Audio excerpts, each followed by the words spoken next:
Olá a todos, professor Celso novamente com vocês, bem-vindos aí a mais um Quarto de Sabedoria, seja muito bem-vindo aí, espero que você esteja muito bem. Hoje, dia 12 de outubro de 2025, né, datas comemorativas hoje, né, uma delas é o Dia da Criança, outro dia de Nossa Senhora Aparecida, e lá nos Estados Unidos é o Columbus Day, né, que marca aí a chegada de Cristóvão Colombo ao continente americano, não necessariamente aos Estados Unidos, tá? Espero que você fique aí à vontade nesse nosso bate-papo, tá? Fique aí tranquilo para fazer os seus comentários. Hoje nós vamos falar sobre uma pequena história da política no Brasil, tá? Caso você não seja inscrito, por favor, considere fazer a sua inscrição, vou ficar extremamente honrado com isso. Curta, compartilhe e comente. Eu estou pegando um jeito aí que a criançada está me ensinando a usar melhor isso aqui, tá? Os meus alunos são ótimos conselheiros nesse caso, tá? Então, vamos lá. Para a gente começar a falar sobre política, a gente tem que entender o seguinte, tá?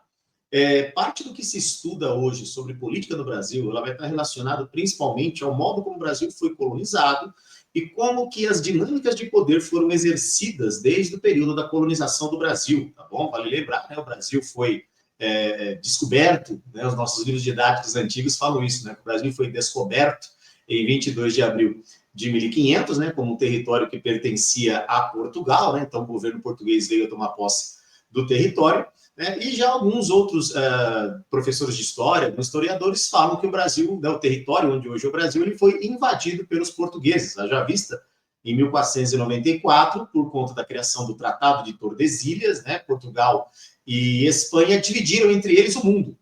Eram as duas nações mais poderosas da época, tá? Dividiram entre eles o planeta todo, né? Sendo que uma parte ficaria ali, a parte ocidental, 360 léguas após as ilhas, se não me falha a memória, as ilhas de Cabo Verde, o território seria espanhol, e a leste dessa linha o território seria português, tá? Então, quando começa a colonização de fato no Brasil, né, a partir de 1532, com a fundação da vila de São Vicente, por Martim Afonso de Souza, 2 anos depois, o rei Dom João III ele vai criar um sistema de capitanias hereditárias, né? O rei alega que não tem grana suficiente para poder controlar um território tão grande e tão distante, então ele divide o território brasileiro em pedaços, né? Que vai do litoral até a linha do Tratado de Tordesilhas, e ele entrega para administradores, que nesse caso seriam os capitães donatários. Então, esse cara teria a obrigação de administrar o local, gerar riqueza nesse local e fazer com que os impostos fossem pagos à coroa portuguesa, tá? Esse cara, ele podia também criar as suas leis e ele podia também doar sesmarias. A sesmaria é um pedaço de terra dentro do próprio território da capitania hereditária, justamente para que ele pudesse também explorar esse território e, a partir daí, obter impostos para ele também, e parte desses impostos, obviamente, passados para a coroa portuguesa. Importante a gente entender o seguinte: quando nós falamos de administração de território, praticamente todos os países, tá? Se não me falha a memória, exceção a Coreia Popular, né, ou conhecida Coreia do Norte, todos os outros países cobram impostos da sua população, tá? O imposto ele serve para sustentar o Estado. Tá? Um país que não cobra impostos, ele tem uma outra maneira de se sustentar, tá? Mas vamos entrar nisso em um outro bate-papo, num outro dia.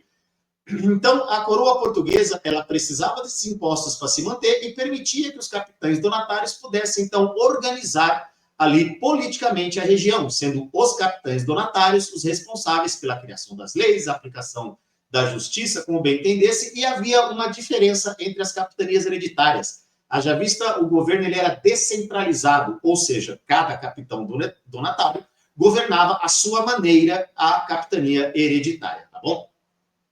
Com o tempo, a capitania hereditária ela não vai dar certo, tá? Por inúmeros motivos. Um deles é a distância com relação à metrópole, a pouca experiência dos administradores. Eu posso citar também, nesse caso, muitos problemas relacionados a questões com os indígenas, tá? Mais para frente também com a chegada do escravizado preto, né, vindo de África para cá. Então, tudo isso vai gerar um pouco de descontrole do que seria a administração do local, sendo que somente 2 capitanias vão, entre aspas, dar certo, que seria a capitania de Pernambuco e a capitania de São Vicente, tá? Uma no nordeste do Brasil hoje e a outra no sudeste do Brasil, tá bom? O governo, então, o rei, ele vai criar o governo geral. O governo geral é o seguinte: as capitanias seriam recompradas pela coroa portuguesa, tá? E a partir daí haveria um governo que seria dado por um cara chamado governador-geral. Esse governador-geral responderia diretamente para o rei. Então funcionava assim: o rei agora tem o controle do território, mas como ele não vem para cá, para o território, ele deixa nas mãos de um cara chamado governador-geral. O governador-geral, para começar a administrar o local, ele vai criar alguns cargos, né, alguns postos ali administrativos, como, por exemplo, o capitão-mor, que vai cuidar da defesa do território, o cargo de provedor-mor, que vai cuidar das finanças do território, e o cargo de ouvidor-mor, que vai cuidar da justiça do território, tá? Tudo isso obedecendo, obviamente, às regras impostas pelo rei de Portugal, tá bom? Cidades começarão a ser fundadas aqui no território brasileiro, e aí começa aquilo que eu falei para vocês da dinâmica de poder que vai acontecer no Brasil. Cada cidade deveria ter 3 vereadores e um juiz de paz, pelo menos essa era a regra, tá? Esses 3 vereadores deveriam ser considerados homens bons, tá? Com muitas aspas nesse homem bom. Para que você, então, caso você vivesse naquela época e você quisesse se tornar vereador, você tinha que obedecer a certos requisitos, que são eles: ser português, ser branco e ser dono de terra. Tendo essas características, você podia concorrer ao cargo de vereador, tá? O juiz de paz também entraria na categoria de homem bom, e a partir desse momento, né, sendo o cara o homem bom, ele passaria a administrar a região, né? Os vereadores administrariam a região, e haveria, nesse caso, o surgimento das chamadas vilas e depois das cidades e por aí vai, tá bom? Vale perceber o seguinte, né? Quando a gente fala de dinâmica de poder, então pensa: capitania hereditária, um imenso território, maior que muito país da Europa, sendo administrado por um só cara, detentor de todo o poder, porque ele era dono de terra. Quando nós temos, então, a ideia do governo geral, nós temos, né, o governador geral, serão 3 governadores gerais no Brasil, né? Na sequência, Tomé de Souza, Duarte da Costa e Mendes Sá. Então, esses caras terão, digamos assim, serão os olhos do rei no território, mas a ideia de ter cidades, e nessa cidade ter vereadores, esses vereadores seriam, então, os detentores do poder, porque eles seriam brancos, portugueses e donos de terra. Então, percebam que, a partir daí, nós temos essa dinâmica. Pessoas poderosas, detentoras de propriedade, seriam aliadas do governo e controlariam as outras pessoas que não têm essa terra toda. Nessa dinâmica, nós temos como pessoas importantes, no primeiro momento, os senhores do engenho, que seriam proprietários de terra, plantadores de cana, e que essa cana seria utilizada para a fabricação de açúcar, que seria exportado para a Europa via Portugal. Tá? Então, havia essa dinâmica aí. Então, esse cara, o dono da terra, né, o senhor do engenho, ele era a lei naquele local. Ele fazia as suas regras de acordo com aquilo que seria bem-vindo para aquela questão, para aquele momento. Tá? Obviamente, a coroa portuguesa apoiaria as decisões se para a coroa portuguesa tivesse algum lucro, algum objetivo nesse sentido, tá bom? Passado o governo geral, nós vamos agora falar um pouquinho mais rápido, né? A gente vai agora para a independência do Brasil. Na independência do Brasil, 1822, né, quando Dom Pedro ele se separa de Portugal, já havia um grupo de políticos nesse caso, né, no século XIX, já havia o pessoal que era dono de terra e havia os cargos de deputados, justamente porque havia necessidade de agradar essa população mais poderosa, porque essa população poderosa apoiaria o então agora imperador Dom Pedro I nas decisões que ele tomaria para a administração do reino. Com a saída de Dom Pedro, né, ele abdica do trono em abril de 1834, ele deixa o filho dele, Dom Pedro II, aqui com, se me falha a memória, com 4 anos, 5 anos. Então, ele simplesmente vai embora para Portugal para disputar o trono português, porque ele era herdeiro do trono português. Passa agora o governo das regências. Então, os partidos políticos começam a agir. Então, nós vamos ter 3 partidos políticos. O partido, os moderados, né? O que seria partido, né? Seriam os moderados, os liberais exaltados e os restauradores, né? Liberais moderados, aqueles caras que acreditam que seria muito bom um governo centralizado nas mãos do imperador. O liberal exaltado, aquele que de repente falava que, né, as províncias deveriam ter autonomia e de repente uma monarquia nem seria mais utilizada. E os restauradores, aquele pessoal que queria o retorno de Dom Pedro I. Os restauradores vão deixar de existir a partir de 1834 por conta do falecimento do imperador Dom Pedro I em Portugal, vítima de tuberculose, tá? Então, esses partidos eles vão se alternando ali no período conhecido como período regencial, que vai de 1831 até 1840, quando em 1840 acontece o chamado golpe da maioridade. Dom Pedro II, com então 14 anos, é dado a ele a maioridade, então ele assume o trono brasileiro, tá? Por que isso foi feito? Políticos fizeram ali todo o jogo político, ou seja, de manutenção do status quo, ou seja, aquilo que eles queriam para continuar no poder, e aproveitaram que, colocando Dom Pedro lá, né, quem colocou Dom Pedro no trono, quem ajudou Dom Pedro II a chegar ao trono, receberia benefícios por isso. Daqueles três partidos que eu citei antes, né, liberais moderados, liberais exaltados e restauradores, surgirão agora dois partidos políticos. Vai ser o Partido Liberal e o Partido Conservador, tá bom? Liberal e conservador naquela época é muito diferente do que é liberal e conservador hoje, tá? O que queria o liberal? Autonomia da província. O que queria o conservador? Poder centralizado na mão do imperador. No que os dois partidos concordavam? Que deveria manter o padrão de exportação da monocultura e o trabalho escravizado. Ou seja, eram farinha do mesmo saco, só mudavam ali com relação a quem queria mandar mais ou não, tá bom? Um detalhe curioso, em 1834, ainda no período da regência, tá? Esqueci de falar, vai ser criada a Guarda Nacional. Então, a Guarda Nacional vai ser o braço paramilitar do dono da terra, tá? O dono da terra, o fazendeiro, ele recebe o título de coronel, né, o posto de coronel, perdão, e a partir daquele momento, ele, dono de terra, que tinha o poder político, o poder econômico, agora também tinha o poder das armas para deixar a população cada vez mais dependente dele. Então, perceba a dinâmica do poder político que acontecia no Brasil. Por isso que é muito interessante a gente estudar essa parte da história do Brasil, para perceber que é muito difícil que alguém da população chegue ao poder, tá? E em alguns momentos, quando alguém do povo chega ao poder, infelizmente, ele tem que sucumbir ao jogo político, tá? E aí ele acaba, de certa forma, fazendo coisas que a princípio ele não gostaria que fizessem com ele, mas isso é o jogo político, tá bom? Então, retornando ao Império Brasileiro, tá? O segundo reinado, como é chamado, vai durar de 1840 até 1889, tá? Quando aí vai ser proclamada a República. Dom Pedro II, para agradar todos os políticos que existiam naquele momento, ele vai criar um Ministério da Conciliação, tá? Então ele vai ficar dividindo os ministérios entre liberais e conservadores, apenas para que houvesse essa ideia de que o imperador não abandonou ninguém e está todo mundo perto. Então, entre 1847, quando começa o regime parlamentarista no Brasil, até 1889, era uma monarquia parlamentarista, só que uma monarquia parlamentarismo às avessas, como o pessoal falava, porque quem escolhia o primeiro-ministro era o imperador. E o imperador ele detinha o famoso poder moderador dado ao imperador na primeira Constituição do Império, de 1824, onde o poder moderador estava acima dos outros três poderes, tá bom? Então, a última palavra era sempre do imperador.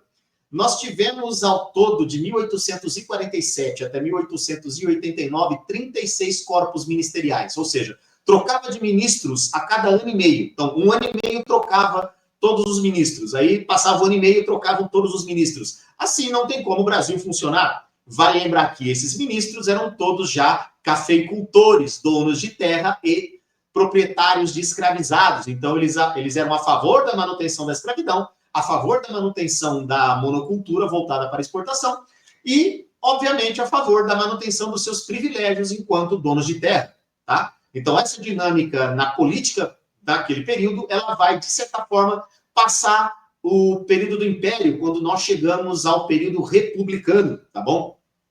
Nós tivemos os dois primeiros presidentes foram militares, o primeiro marechal Deodoro da Fonseca, o segundo, também Marechal Floriano Peixoto. Depois o governo vai ser passado para os civis, tendo como primeiro presidente um cafeicultor, o senhor Prudente de Moraes. E de 1894 até 1930 vai ser conhecida como a República Oligárquica. Né? O que é oligarquia? Oligarquia significa poder de poucos. Quem são esses poucos? Nesse caso, nós teremos uma sequência de, se não me falha a memória, 16 presidentes, todos cafeicultores, todos proprietários de terra, com raríssimas exceções. Uma exceção, se não me falha a memória, Nilo Peçanha, e a outra o Marechal Hermes da Fonseca. No mais, eram todos grandes proprietários, todos cafeicultores, que detinham o poder e que mantinham a característica do Brasil de ser um país agroexportador, longe de qualquer sinal de industrialização e com poder somente na mão desses caras, tá? Quando o império acaba, o império não acaba por conta de uma vontade do povo, mas sim por uma vontade política dos proprietários de terra, dos cafeicultores e dos militares que achavam que o Império Brasileiro não mais facilitava a vida deles. Então, falava, vamos passar agora a responsabilidade do Brasil para um governo civil, né, depois dos militares, e esse governo civil vai administrar o território brasileiro. Porém, a administração do território ela se mostrou extremamente falha justamente nesse período. Por quê? Agroexportador, sem investimento na indústria, aquisição de empréstimos a juros altíssimos e longos pagamentos, e longa data para pagar, e para pagar isso, altos impostos sendo cobrados da população. Então, aquele pessoal, dono de terra, o cara que a princípio tinha o poder político, o poder econômico e o poder militar por conta do coronelismo, eles vão ali, né, se manter no poder por conta de eleições que vão acontecer no período republicano, né, de 1894 até 1930, um período de eleições com voto facultativo e aberto, porém, mesmo sendo facultativo e aberto, cheio de fraudes, né, fraudes dos mais variados tipos que você pode imaginar, como, por exemplo, havia eleição em que o eleitor votava 2 vezes, em que pessoas mortas votavam, em que o coronel, dono da fazenda, levava todos os seus funcionários para votar no candidato que o coronel escolheu, tá? Vai ser criada a Comissão de Verificação de Direitos, se não me falha a memória, esse é o nome, em que se um candidato da oposição tivesse vencendo, os votos desse candidato simplesmente sumia, ou o próprio candidato da oposição sumia. Então perceba que o negócio ali era meio complicado, tá? E um detalhe, eu não falei em nenhum momento de democracia, né? Pois é, então, democracia, gente, naquela época era algo assim um pouco estranho, tá? Hoje a nossa democracia, a duras penas, ela funciona, mas naquele tempo democracia era uma coisa que o pessoal não comentava muito, tá? Passado esse período, nós vamos ter então a chegada do Getúlio Vargas através de um golpe, né? Primeiro uma revolução que vira golpe, em 1930, por conta de uma eleição em que Washington Luiz, presidente do Brasil, ele tinha que indicar um político de Minas, mas ele indica o governador de São Paulo, Júlio Prestes, como sucessor.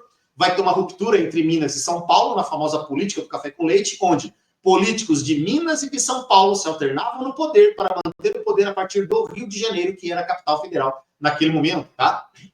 Getúlio Vargas, então, entra como candidato da oposição, vai rolar a eleição cheia de fraude, Getúlio Vargas perde, Júlio Prestes vence. Inicia-se uma revolução a partir do momento em que João Pessoa, vice de Getúlio Vargas, ele é assassinado no Nordeste. Então, a revolução, quando tropas começam a ir na direção do Rio de Janeiro, 3 militares, né, 2 generais e um almirante, se não me falha a memória, eles tiram Washington Luiz do poder, não permitem que Júlio Prestes assuma a presidência e fazem um acordo com Getúlio, entregando o poder para Getúlio Vargas, tá?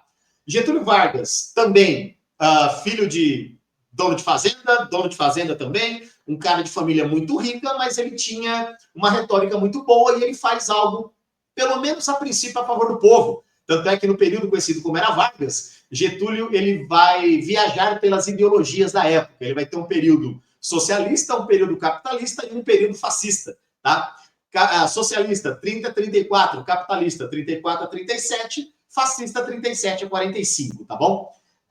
Partidos políticos começarão a pipocar nesse momento, tanto é que 1922 é a data do nascimento do Partido Comunista Brasileiro, o partido mais velho do Brasil. Nós teremos o Partido Social Democrático, né, que não é o de hoje. A gente vai ter o Partido Trabalhista Brasileiro, que não é o de hoje, tá bom? O nome é o mesmo, mas o modus operandi do partido é outro. Porém, uma coisa fique clara. Esses partidos, eles estão sempre ligados a políticos detentores de terra cuja família sempre esteve no poder. Tá? Então, a dinâmica da política no Brasil ela é voltada a pessoas que sempre foram poderosas, seja por herança familiar, seja por entrarem no jogo político e conseguirem se manter nesse jogo político, tá bom? Passado esse período, nós teremos o governo do Eurico Gaspar Dutra, né, de 1946 até 1950, se me falha a memória. Depois nós teremos o retorno de Getúlio Vargas. No retorno do Getúlio, coisas interessantes foram acontecer, como o surgimento do BNDE, né, hoje BNDES, o Banco Nacional de Desenvolvimento Econômico e Social, e a criação da Petrobras. Por conta de questões políticas também, de jogo político e disputa pelo poder, né, Getúlio Vargas ele vai cancelar o próprio CPF, né, vai entrar o vice-presidente Café Filho, vai ter uma transição, vai chegar ao poder um cara chamado, se não me falha a memória, um cara chamado Juscelino Kubitschek. Né? Juscelino Kubitschek, ele chega ao poder com a ideia de transformar o Brasil, né? Fazer o famoso 50 anos em 5, né? O nacional desenvolvimentismo, chegada da indústria automobilística para cá para o Brasil, criação de estradas e a fundação da cidade de Brasília, que será a capital federal a partir de então, isso em 1960, se não me falha a memória, 1960. Em 61, o primeiro político da oposição, digamos assim, eleito pelo povo, chega ao poder, que é Jânio Quadros. Jânio Quadros fica pouco tempo no poder, fica apenas de 7 a 8 meses como presidente da República, ele vai renunciar, e sempre há aquela instabilidade política. Olha que interessante. Em 54, havia suspeitas de que o Brasil sofreria um golpe. O suicídio de Getúlio faz com que esse golpe seja frustrado. Mais para frente, com o governo do Juscelino Kubitschek e a alegria de muitos políticos vendo o Brasil se endividar e esses políticos ganhando muito dinheiro em cima de corrupção, vamos dizer assim, tá? Esse pessoal vai ficar meio que tranquilo nesse momento. Quando chega Jânio Quadros ele se torna um político que vai, digamos assim, não será aquele cara que vai agradar a todos, tentando agradar a todo mundo, né? Ele tenta agradar a todo mundo, mas não agrada a ninguém. Tanto é que ele se aproxima um pouco do socialismo, que deixa os militares preocupados. Estamos falando do período da Guerra Fria, tá bom? Estados Unidos influenciando demais a política brasileira, tá? Jânio renuncia, seu vice, João Goulart, ele estava em visita à China, e se não me falha a memória, depois à Indonésia. Ele vem para o Brasil, não permitem assumir o poder como chefe de Estado e chefe de governo, criaram, então, um regime parlamentarista.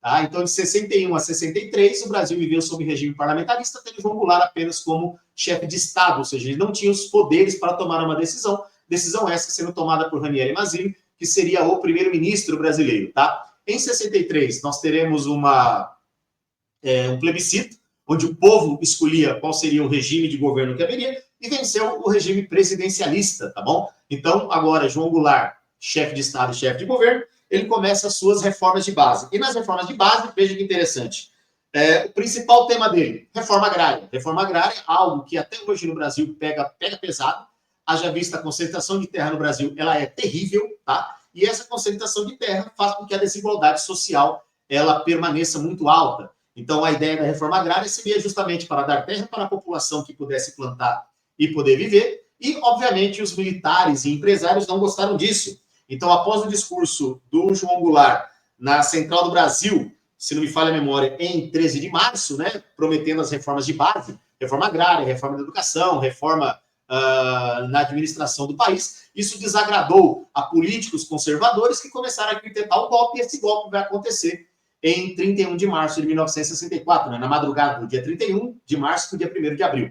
Então, aí configura-se aquela ideia do poder do conservadorismo, mas nesse caso, o conservadorismo de privilégios daquela classe que estava no poder, em detrimento da classe trabalhadora que perde a sua representação. Nós teremos, então, 21 anos de ditadura, onde o Brasil cresce economicamente num dado período, porém, a detrimento da população trabalhadora, porque vai haver um arroxo salarial, aumento da inflação, contração de muitos empréstimos por parte do governo brasileiro, o que vai fazer com que o salário do trabalhador perca cada vez mais o seu poder de compra, fazendo com que o trabalhador passe mais necessidade, ainda que estivesse ganhando um salário, tá bom?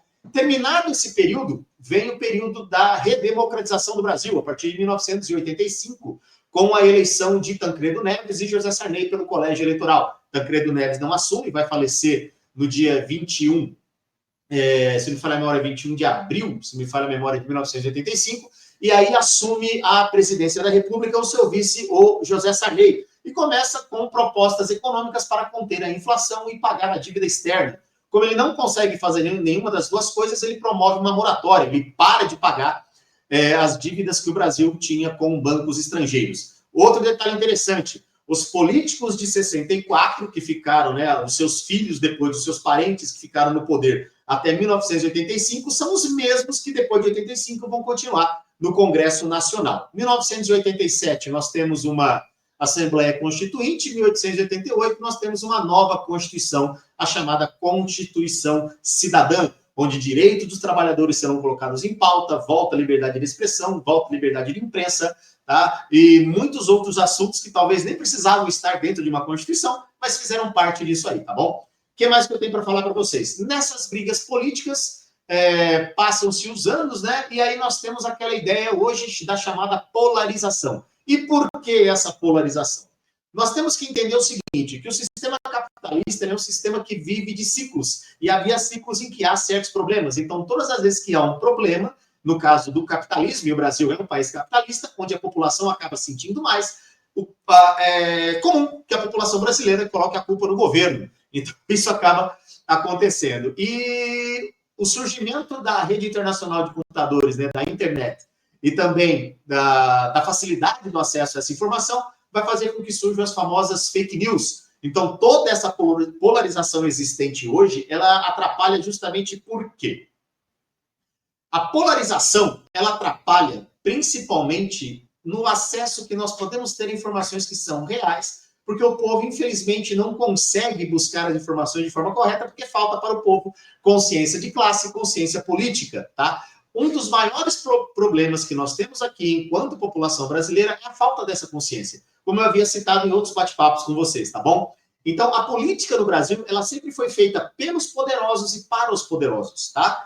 Por mais que pareça estranho tudo isso, eu estou falando rápido, até para não passar dos 30 minutos, porque hoje não será um quarto, né? Serão 2 quartos de sabedoria, tá? A gente precisa entender o seguinte, a presidência do Brasil é uma presidência de coalizão, porque são muitos partidos políticos, tá? Hoje no Brasil, se não me falha a memória, são 32 ou 36 partidos políticos. E esse monte de partido político atrapalha justamente a unidade nas decisões que possam favorecer o progresso do país, o crescimento do país. Porque cada político vai pensar ali no seu quinhão, no seu grupo ao qual ele quer favorecer. E, digamos assim, enquanto político ele está certo, mas ele, digamos, ele falha justamente nessa ideia. Se eu me preocupo somente com empresários, eu não me preocupo com o povo. Se eu me preocupo, sei lá, com o produtor de produtos para exportação, por exemplo, produtor de soja, eu esqueço do pequeno agricultor. Tá? Se eu me preocupo, digamos, com os grandes empresários, eu acabo esquecendo do salário do trabalhador.